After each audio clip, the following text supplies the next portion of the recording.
તોળીએ તણનર તારિયા સાસટીયો ને સજીર જેસલ જગનો સોરટો એને પલમાય કીધો પીર.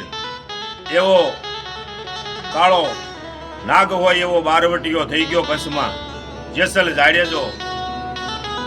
પણ બોલ્યા કેમ થોડે જીહાળે ડેલા જેવાઈ જાય એવો હો ભાઈ.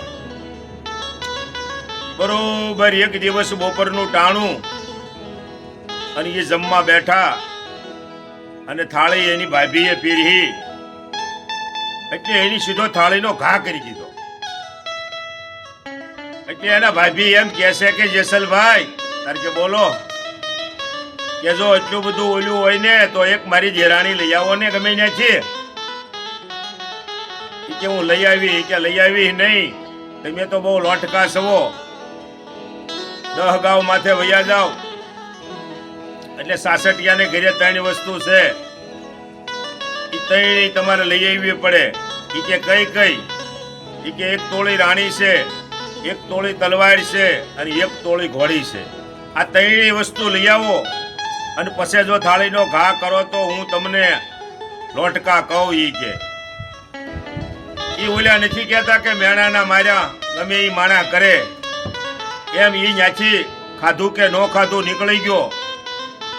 ઠમઠમ વરસાદ પડી રહ્યો છે. દિયા અજમાના ટાણે ત્યાં સાસટિયા ત્યાં પૂગ્યો.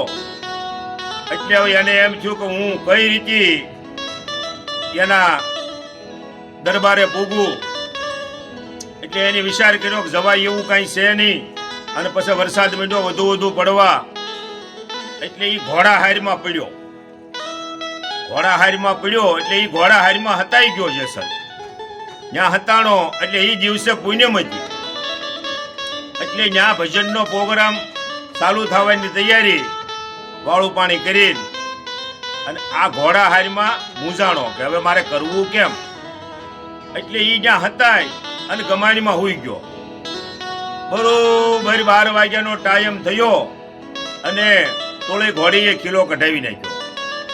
એટલે કોઈ કીધું કે ભાઈ આ ઘોડાહારમાં જાઓ, આ ઘોડી કિલો કઢાવ્યો છે. એટલે કિલો ધરીબો. એટલે એ કિલો જેસલના હાથ ઉપર ધરી દીધો. પણ ઉકારો એ કર્યો નહીં. એનું એક કારણ કે ભાઈ એ તો એવો માણા હતો લોટકો, એટલે એ કઈ ઉકારો કરે એમ હતો નહીં. પણ જયારે 4-5 વાગ્યા અને પ્રભાત થયો એટલે ઠાકર થાળી થઈ. એટલે એક પડ્યો વજો. એટલે તોલાજે એવું બોલ્યા કે આપણે ઠાકર થાળીમાં માણા હોય એટલા જ પડ્યા બને, આ પડ્યો વજો.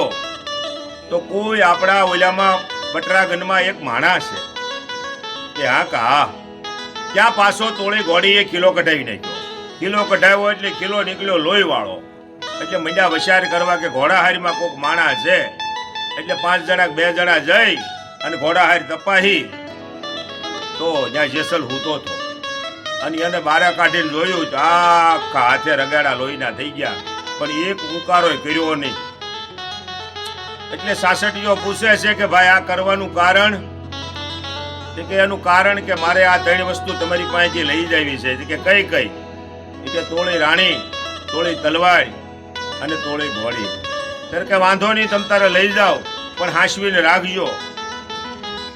એટલે એની બધું આપી દીધું. એટલે એ નીકળ્યા ગામની બારા. પછી સમય થયો એટલે એ દરિયાના કાંઠે આવ્યા. એટલે જેસલ એમ કહેશે, હું કહેશે કે તોળાજી આ રામસાગર મૂકી જો. હવે આ રામસાગરની આપણે કઈ જરૂર નથી. અને આ તલવાર છે ને કે ઈ માથા વાટે, રામસાગર થી કાંઈ ન થાય. જેસલ એમ કહેશે કોને? તોરલને.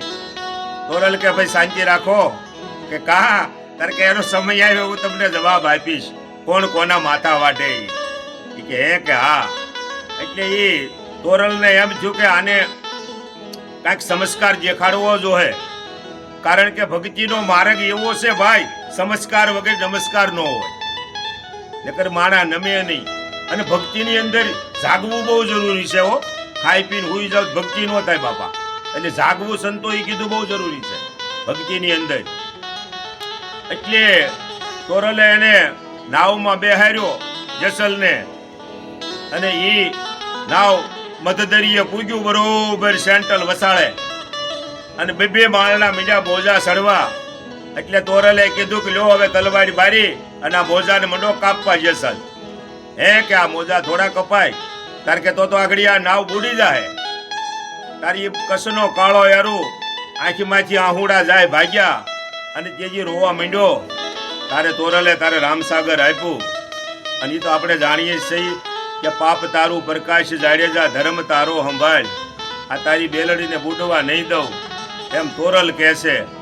અને ઓલે એ પછી ત્યાં બધું પાપ હતું એ બધું પુકારી દીધું કે મેં એટલા મોડબંધા માર્યા, બેનના ભાણેજને માર્યા અને એનું જે પાપ હતું એ પુકાર્યું અને આ કાંઠે આવ્યા. પણ એ 3 પૈયા થઈ ગયો હો ભાઈ. પણ પછી તો કહેવાય છે કે એ ઘણા એની અંદર એની કામ કર્યા. પછી તો એ લુગડા ધોવાઈ ગયો અને એ બધાય કામ એની કર્યા.